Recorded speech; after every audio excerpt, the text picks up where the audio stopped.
Pakistan astrological academy और AQ TV के ज़ेर एहतमाम हर साल जनवरी में एस्ट्रोलॉजी क्लासेस का एहतमाम किया जाता है। आप दुनिया भर में कहीं भी मुकीम हो, इन एस्ट्रोलॉजी क्लासेस का हिस्सा बन सकते हैं। AQ जेमस्टोन्स असली, मुस्तनद और मयारी जेमस्टोन्स का बाएतमाद इदारा, दुनिया भर में आपके डोर स्टेप पर। AQ gemstones. Astrologer Ali Zanjani हर साल नवंबर में कराची और हर साल मार्च में दुबई मौजूद होते हैं। अगर आप एस्ट्रोलॉजी यानी इल्मे नजूम से लगाव रखते हैं तो हमारा YouTube channel astrologer Ali Zanjani personal ज़रूर सब्सक्राइब कीजिए। बिस्मिल्लाहिर्रहमानिर्रहीम, अल्लाहुम्मा सल्ली अला मुहम्मद व आले मुहम्मद। अस्सलाम वालेकुम। एस्ट्रोलॉजी की क्लास के साथ आप लोग की खिदमत में हाजिर हूँ।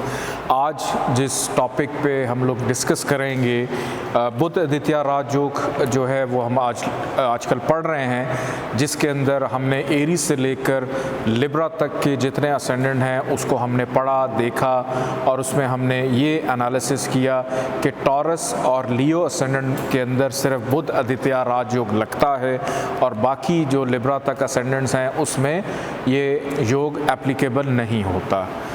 बुध आदित्य राजयोग बेसिकली क्या है? बुध आदित्य राजयोग होता है कि अगर एक घर में सन और मरकरी ये दोनों अगर एक घर में आ जाएं तो उसको बुध आदित्य राजयोग कहा जाता है।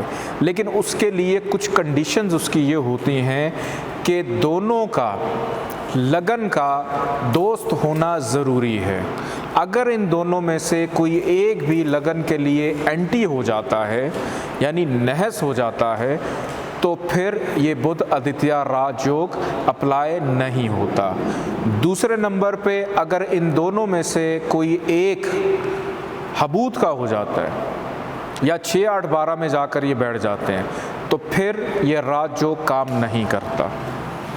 और चूँकि ये योग बनता है सन और मरकरी से और 80% जायचों के अंदर होता ये है कि मरकरी जो है चूँकि सन के हमेशा साथ साथ रहता है तो ये 80% गरूबियत का शिकार ही रहता है। तो अगर मरकरी जायचे के अंदर कम्बस्ट हो जाए यानी गरूब हो जाए तो तब भी ये योग राजयोग एप्लीकेबल नहीं होता। तो इसके एप्लीकेबल होने की कंडीशंस बहुत कम है। लेकिन अगर जायचे में एक ये बुध आदित्य राजयोग यानी सन और मरकरी का कंजक्शन हो जाए और ये राजयोग मिल जाए तो एक आम से इंसान को फर्श से उठा के अर्श पे भी लेके जा सकता है। एक छोटे से आदमी को एक बहुत बड़ी सीट भी मिल सकती है। और मिसाल आपके पास आपके पंजाब के चीफ मिनिस्टर की भी है कि कहाँ से आया और क्या स्टेटस लेकर बैठ गया, कि कई दफ़ा इंसान हैरान हो जाता है ऐसे मौजज़ात देखकर। तो कहीं ना कहीं जायचे के अंदर कोई ऐसा योग राजयोग जो इंसान को राज दे दें, मतलब एडमिनिस्ट्रेटिव क्वालिटीज़ दे दें, उसको एक ऊंचे मुकाम पर ले जाए, एक बेहतर पोजीशन, एक बेहतर पोस्ट। कुछ नहीं भी करता तो अपने इलाके, अपने माशरे, अपने मुल्क के लिए एक बेहतर इंसान समझा जाए। बनना तो बात की बात है, समझा जाए, उसको उस काबिल बनाने के रास्ते आसान हो जाते हैं। जब सन और मरकरी की दशांतर दशा चलती है तो उसमें और ज़्यादा फ़ायदा उसको मिल जाता है। आज जिस असेंडेंट को हमने डिस्कस करना है नंबर 8, जहाँ पर लिखा हुआ है 8 का मतलब है स्कॉर्पियो। तो स्कॉर्पियो असेंडेंट में हम देखेंगे कि बुध आदित्य राजयोग एप्लीकेबल है या नहीं है। स्कॉर्पियो असेंडेंट का लॉर्ड है मार्स। मार्स की शम्स के साथ तो दोस्ती है लेकिन मार्स की मरकरी के साथ दोस्ती नहीं है। और मरकरी के साथ दोस्ती ना होने की वजह से आपको गुड एंड बैड प्लैनेट्स याद होंगे। फिर जब मैंने आपको स्कॉर्पियो असेंडेंट भी पढ़ाया था तो उसमें भी बताया था कि मरकरी जो है इस जायचे के अंदर एक एंटी प्लैनेट है, मैलेफिक है, वो पॉजिटिव बिहेव नहीं करता। तो यहीं पर बुध आदित्य राजयोग की कंडीशन जो है वो माइनस हो जाती है कि स्कॉर्पियो असेंडेंट के अंदर ये राजयोग नहीं लगता। सन पॉजिटिव है लेकिन मरकरी नेगेटिव है यहाँ पे। लेकिन अपने अपने ओन पे ये दोनों अच्छे असरात भी दे सकते हैं, बुरे असरात भी दे सकते हैं। इसके ऊपर हम क्यों ना नज़र डालें।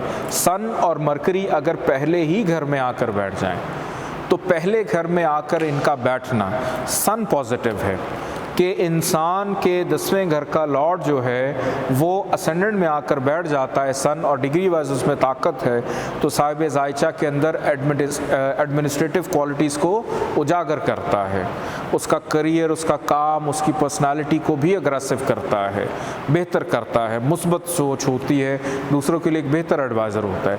लेकिन मरकरी यहाँ पर जब बैठा हो तो मरकरी की दशा अंतरदशा के अंदर हर्डल्स आएंगी, क्योंकि मरकरी का ताल्लुक 8वें घर से है और मुश्किलात जाकर उसके सर पे बैठ गई हैं। उसकी जो ख्वाहिशात, उसकी डिज़ायर्स हैं वो बड़ी अजीब व गरीब और मुख्तलिफ़ किस्म की हो जाएंगी, जिसका पूरा होना ही नामुमकिन हो। तो मरकरी अपनी दशांतर दशा में प्रॉब्लम्स देगा, और जहाँ पर नज़र डालेगा 7वें घर में तो यहाँ भी प्रॉब्लम्स को मुंतकिल करेगा। लेकिन सन अपनी दशांतर दशा के अंदर यहाँ पर बेनिफिशियल होगा, वो फ़ायदे देगा।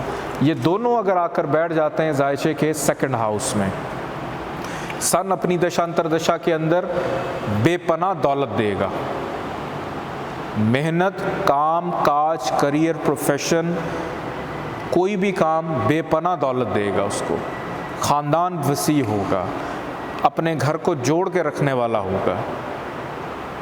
और मरकरी की जब दशांतर दशा चलेगी तो मरकरी जो है वो हो सकता है कि अपनी दशांतर दशा में अगर वो कम्बस्ट ना हो और डिग्री वाइज उसमें थोड़ी सी ताकत हो, तो वो इंसान के बोलने में, गुफ्तगू में तलखी को पैदा कर सकता है, ख़ानदान में वक्ती तौर पे कोई कॉन्फ्लिक्ट पैदा कर सकता है कि पहले नहीं था वक्ती तौर में आ जाए, या वक्ती तौर पे फाइनेंस को डिस्टर्ब करे। और यहाँ से नज़र डालेगा, यहाँ पर अपने घर को देख रहा है तो अपने घर को भी ताकत दे रहा है। और किस घर को ताकत दे रहा है? नहस घर को। सन और मरकरी आकर बैठ जाते हैं ज़ायचे के 3रे घर में, 3rd हाउस में। पॉजिटिव सन हार्डशिप के घर में चला गया और नेगेटिव मरकरी भी हार्डशिप के घर में चला गया, तो दोनों मिलकर हार्डशिप को बढ़ा देंगे। अपनी दशांतर दशा में, दोनों की दशांतर दशा में हार्डशिप ज़्यादा ही रहेगी। लेकिन सन की दशांतर दशा में यह होगा कि जो मेहनत करेगा उसका सिला मिल जाएगा। लेकिन जब मरकरी की दशांतर दशा में मेहनत कर रहा होगा तो उसका 50% रिजल्ट मिल रहा होगा। क्यों? क्योंकि हर्डल्स बहुत आ रहे हैं। या तो इंसान अपनी हिम्मत खो देगा, उस वक्त में कुछ नहीं करेगा सिवाय बातों के, और यहाँ से नज़र डालेगा ज़ायचे के 9th हाउस पे, तो 9th हाउस पे भी ख़राबियों को मुंतकिल करेगा। आगे बढ़ते हैं, ज़ायचे के 4थे घर में अगर सन और मरकरी आकर बैठ जाएं तो यहाँ पर मरकरी और सन का आना, सन अपनी दशांतर दशा में बहुत बेनिफिशियल होगा। उसकी एक तो सबसे बड़ी वजह यह है कि यहाँ से अपने घर को देख रहा है, अपने घर को देख रहा है, लगन के लिए पॉजिटिव है, घर का सुख, ज़मीन जायदाद, प्रॉपर्टी के सुख के साथ करियर, रोज़गार, इज़्ज़त, शोहरत, नेकनामी, इन तमाम चीज़ों में उसको ज़रूर फ़ायदा देगा। लेकिन मरकरी की जब दशा अंतरदशा चलेगी वो इस ज़ायचे के अंदर प्रॉब्लम्स पैदा करेंगी। माँ के साथ ताल्लुक़ ख़राब हो सकता है, घर के अंदर कोई डिस्टर्बेंस पैदा हो सकती है, घर बनाने का कोई काम है वो ताख़ीर का शिकार हो सकता है, और जहाँ से आया है उन चीज़ों से रिलेटेड भी प्रॉब्लम्स को हाईलाइट करेगा। और जहाँ देख रहा है 10वें घर को, यहाँ भी प्रॉब्लम्स को हाईलाइट करेगा जिससे उस घर का ताल्लुक है। एक ख़राब सियारा किसी घर में आकर बैठ जाए तो वो जिधर से आया है वहाँ की ख़राबियों को तो हाईलाइट कर ही रहा है, लेकिन जहाँ पर आकर बैठा है उस घर की चीज़ों को भी ख़राब कर रहा है, और जहाँ देख रहा है उस घर की भी चीज़ों को ख़राब कर रहा है।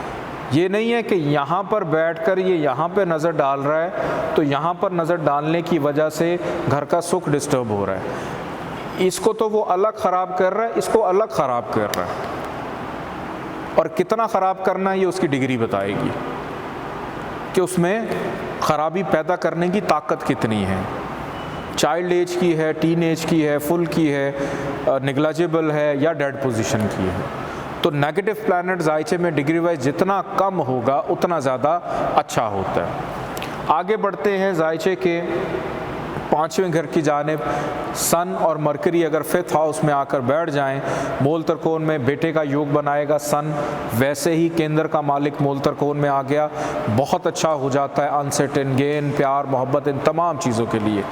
लेकिन साथ बैठा हुआ मरकरी अगर कम्बस्ट नहीं है, डिग्री वाइज ताकत में है, तो यहाँ पर मरकरी को हबूत मिलता है, नेगेटिव, ऊपर से मज़ीद ख़राब, और नेगेटिविटी को अपनी दशांतर दशा के अंदर और ज़्यादा बढ़ा देगा। इस दौरान अगर ख़वातीन को ख़ास तौर पे कोई प्रेगनेंसी हो जाती है तो मिसकैरेजेस के चांसेस बढ़ जाते हैं, कंसीविंग के प्रॉब्लम आ जाते हैं। सन ताकत तो दे रहा होगा अपनी दशा, लेकिन मरकरी की अगर दशा चल पड़ती है साथ, तो वो उस अरसे में प्रॉब्लम दे सकता है कि अच्छा भला जा रहा था, अच्छे भले काम कर रहा था, लेकिन पता नहीं क्या हुआ, जना बदकारी की तरफ चला गया, फिर वहाँ से वापस आ गया। दिमाग, अकल है ना, अकल को मुंतशिर कर दिया, अकल डिस्टर्ब कर दी 5th हाउस मरकरी ने, और यहाँ से नज़र डालेगा यहाँ पर। अब यहाँ से अपने घर को देख रहा है तो अपने घर को अच्छी नज़र से नहीं देख रहा, क्यों? क्योंकि बाउंड है बुरे असरात देने के लिए, हबूत का। सन और मरकरी अगर आकर बैठ जाए जायचे के 6th हाउस में, अब यहाँ पर सन को शर्फ मिलता है, लेकिन ये शर्फ किसी काम का नहीं है, क्यों? क्योंकि घर नहस है। अब यहाँ पर सन जो पॉजिटिव था वो नेगेटिव बिहेव करेगा, और मरकरी जो है उसको यहाँ पर विपरीत राजयोग मिल सकता है अगर लगन का मालिक मार्स अच्छा हो, कि वही मरकरी जो लगन से लेके यहाँ तक ख़राब चल रहा था, अचानक एक ऐसी थ्योरी उस पर अप्लाई हो जाती है कि वो पॉजिटिव हो जाता है, सन नेगेटिव हो जाता है। तो यहाँ पर अगर उसको विपरीत राजयोग मिला है तो इंसान की ज़िंदगी में बीमारी, रोग, दुख, तकलीफ़, अखराजात, ख्वाहिशात का पूरा होना, ये सब चीज़ें पॉजिटिव हो जाती हैं। कंपटीशन, हाउस ऑफ कंपटीशन है, हमेशा दूसरों से आगे रखेगा। लेकिन सन की जब दशा चलेगी, सन प्रॉब्लम्स पैदा करेगा, किसमें? काम काज, करियर, प्रोफेशन में सेटलमेंट नहीं होने देगा, मेहनत उसमें बढ़ाएगा। हो सकता है छठा घर कर्ज का है, कारोबार के लिए मकरूज़ भी कर सकता है। और यहाँ से नज़र डालेगा जायचे के 8वें घर पे, तो मकरूज़ किया तो ख़र्चा बढ़ गया। आगे बढ़ते हैं जायचे के 7वें घर की जानिब। सन और मरकरी अगर आकर जायचे के 7वें घर में बैठ जाएं, तो यहाँ पर बुध आदित्य राजयोग तो एप्लीकेबल नहीं होता स्कॉर्पियो असेंडेंट में। यहाँ पर सन पॉजिटिव बिहेव करेगा, लेकिन जो मरकरी है वो अपनी दशांतर दशा में नेगेटिव बिहेव करेगा। सन दशा की दशांतर दशा चलेगी तो शादीशुदा ज़िंदगी, अज़दवाजी ज़िंदगी के मामलात में बेहतरी, जहाँ से आया है काम काज, करियर, प्रोफेशन में बेहतरी, यहाँ से बैठकर लगन को देख रहा है, इसमें बेहतरी। लेकिन जब मरकरी की दशांतर दशा चलेगी तो शादी ना होने का योग भी बन जाता है। क्यों? क्योंकि नाउमीदी, परेशानी और हर्डल्स का हाउस है कि शादी, रिश्ता होने में प्रॉब्लम पैदा, कि जितना अरसा मरकरी की दशांतर दशा चल रही है उसमें प्रॉब्लम्स लगी रहती हैं। और फिर जिस हाउस से आया है यहाँ भी प्रॉब्लम्स, और यहाँ से जहाँ देख रहा है साहिब जायचा को भी ख़राब करेगा। अक्सर ऐसे लोग होते हैं जिनकी शादी नहीं होती। भाई अब इसमें घर वालों का क्या कसूर? घर वालों से लड़ना शुरू कर देते हैं, अपने जायचे में ख़राब पोजीशन और गुस्सा घर वालों पे निकालना, ऐसा भी अक्सर होता है। तो ये ख़राबी क्यों पैदा होती है, ये गलतफहमी क्यों पैदा होती है? क्योंकि एक ख़राब स्यारा यहाँ से साहिब जायचा पे नज़र डाल रहा है।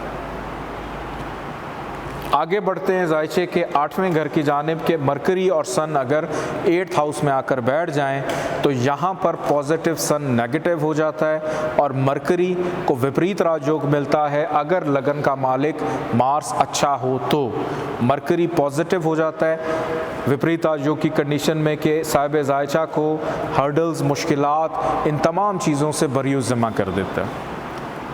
लेकिन विपरीत राजयोग के अंदर मैंने एक चीज़ आप लोगों को बताई थी कि विपरीत राजयोग ये एक ऐसा योग है कि जिसके अंदर उस प्लैनेट का स्टोन नहीं पहनाया जाता। क्यों? क्योंकि विपरीत राजयोग लगता है नहस घर में। तो नहस घर में अगर ये योग लग गया तो बहुत अच्छी बात है, लेकिन उसको मज़ीद ताकत नहीं देनी है, क्योंकि ताकत आप दे रहे हैं हर्डल्स को कि अगर विपरीत राजयोग लगा है, विपरीत राजयोग ने क्या किया कि उसकी नाउमीदी को कम किया, उसकी परेशानियों को कम किया, उसकी हर्डल्स को कम किया। अगर आप उसको स्ट्रेंथ दे देंगे तो फिर आप उसको बाउंड कर देंगे कि आपने वो आसानियों तक जो है वो मेहनत करके ही पहुंचना है, हार्डशिप फेस करके ही पहुंचना है। तो कभी भी 6, 8, 12 के घरों के मालिक जो प्लैनेट्स होते हैं, अगर मोल त्रिकोण का उनमें से कोई मालिक है तो ठीक है, लेकिन उनका विपरीत राजयोग की कंडीशन में जेमस्टोन नहीं पहना जाता। आगे बढ़ते हैं जायचे के 9th हाउस की जानिब कि यहाँ पर अगर सन और मरकरी आकर बैठ जाएं, सन यहाँ पर पॉजिटिव बिहेव करेगा, मरकरी अपनी दशांतर दशा में नेगेटिव बिहेव करेगा और यहाँ से नज़र डालेगा तीसरे घर पे तो हार्डशिप को भी एक्टिव करेगा और सन अपनी दशांतर दशा में मेहनत का सिला फल दिलवाएगा। करियर, कामकाज, प्रोफेशन, हो सकता है कि ऐसा शख्स अपने वालिद के साथ मिलकर कोई ना कोई काम, बिजनेस करे, उसमें उसको ज़्यादा फ़ायदा मिले। आगे बढ़ते हैं जायचे के 10वें घर की जानिब कि यहाँ पर अगर सन और मरकरी आकर बैठ जाएं, बुध आदित्य राजयोग स्कॉर्पियो असेंडेंट में तो एप्लीकेबल नहीं है। यहाँ पर सन इस जायचे के लिए पॉजिटिव है। यहाँ पर सन को मिलता है डायरेक्शनल स्ट्रेंथ और सन, मून, राहु, केतु ये 4 ऐसे हैं जिनका मैंने आपको बताया था कि ये पंच महापुरुषों की कैटेगरी में नहीं आते। ये मत समझिएगा कि यहाँ पे केंद्र में शम्स अपनी घर में आकर बैठ गया तो उसको पंच महापुरुष योग मिल गया, नहीं, ये सन को नहीं मिलता, ना मून को मिलता है, ना राहु केतु को मिलता है। तो यहाँ पर सन अपनी दशांतर दशा में करियर, कामकाज, प्रोफेशन, शोहरत, इज़्ज़त, इन तमाम चीज़ों में फ़ायदा, यहाँ भी फ़ायदा मुंतकिल करेगा, चौथे घर की चीज़ों को भी हाईलाइट करेगा। लेकिन जब मरकरी की दशांतर दशा चलेगी तो उस दौरान वो कुछ हर्डल्स को पैदा कर सकता है और यहाँ से जब मरकरी नज़र डालेगा चौथे घर में तो घर के सुख को भी थोड़ा सा डिस्टर्ब कर सकता है।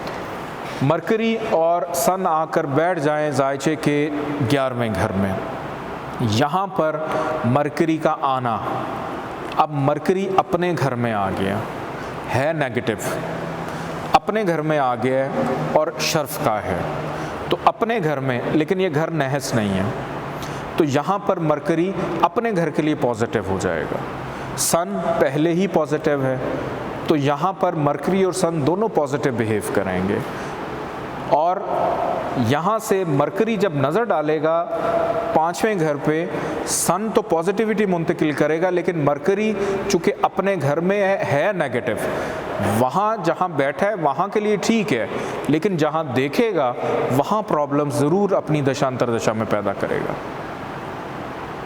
ये थोड़ा सा समझने के ज़रूरी कि अपने घर में प्रॉब्लम नहीं देगा, लेकिन लगन का एंटी है, तो जब बाहर देख रहा होगा, मतलब ऐसे ही है कि आप अपने घर में बैठे हों और अगर आपको किसी पे गुस्सा आया हुआ है, आप अपने घर की खिड़की से बाहर खड़े हुए शख्स को गुस्से से देखेंगे। आप अपने घर में महफूज हैं, आपको पता है आप महफूज हैं, लेकिन इसका ये मतलब नहीं होगा कि अगर आपको उस पर गुस्सा है तो आप उसको स्माइल पास करते हैं, ऐसा नहीं होगा। तो इसी तरह मरकरी यहाँ पे अपने हाउस में पॉजिटिव रहेगा, लेकिन जब देखेगा तो वहाँ पे नेगेटिविटी देगा।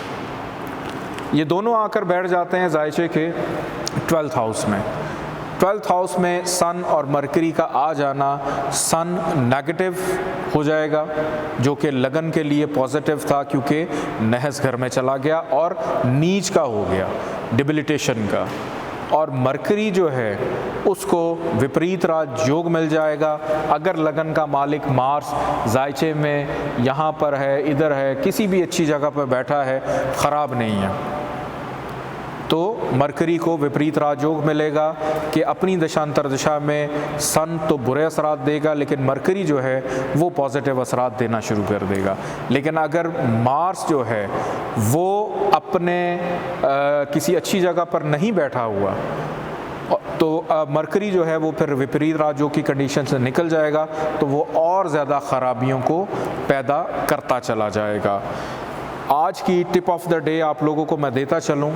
बहुत सारे लोग मेरे पास आते हैं और पहले भी शायद इस हवाले से पिछले सेशन में मैं ज़िक्र कर चुका हूँ। आजकल मेरे साथ भी ये प्रॉब्लम चल रही है और वो ये है कि नींद नहीं आती। नींद का बड़ा मसला है। नींद जो है उसमें सुकून नहीं है कि जब भी सोने के लिए लेटते हैं दिमाग चलना शुरू हो जाता है, सारे दिन की थकावट हो। असल में वो थकावट नहीं होती, वो आजकल के इस दौर में जो इंसान की ख्वाहिशात हैं ना, पैसे के हवाले से, ज़रूरियात के हवाले से कि मैंने अब कल क्या करना है, परसों क्या करना है, वो चीज़ें जब दिमाग में आपकी ख्वाहिशात चल रही होती हैं, आप या तो खुशी में नहीं सो पाते या मायूसी में नहीं सो पाते। थकावट में इंसान सो जाता है। इंसान अगर मेहनती हो लेकिन उसको ये यकीन हो कि मुझे मेरी मेहनत का सिला मिलना है। नींद उन लोगों को नहीं आती जिनको अपनी मेहनत पे या अपनी ज़ात पे यकीन नहीं होता। एनीवेज़, ये हर इंसान का अपना अपना अमल है कि वो कैसे मेहनत करता है, किस तरह से करता है। नींद ना आने का सबसे बड़ा रीज़न मैंने आप लोगों को बताया, लेकिन उसके बावजूद अगर आप पुरसकून नींद लेना चाहते हैं तो आप कोशिश करें कि जब भी आप अपना जो बेड है जहां आप सोते हैं, तो आपका जो सर है वो हमेशा साउथ की तरफ होना चाहिए। साउथ की तरफ अगर आपका सर होगा तो आप चाहे 1 घंटा सोएं, चाहे 2 घंटा सोएं, चाहे आप 24 घंटे सोते रहें, आपकी नींद बड़ी पुरसकून हो। आपको नींद जल्दी आ जाएगी। आपके दिल में, दिमाग में चलने वाले वो वसवसे, वो बेचैनी, वो फ्रस्ट्रेशन, वो ख्वाहिशात, वो आपकी डिज़ायर्स जो आपको सोने नहीं देती कि मैंने सुबह उठकर इतने करोड़ की डील करनी है, इसी खुशी में नींद ही नहीं आ रही होती, हालांकि वो किसी तीसरे बंदे की हो। तो कई दफ़ा इंसान की ज़िम्मेदारियाँ भी उसको सोने नहीं देती। बहुत शुक्रिया। अल्लाह हाफ़िज़।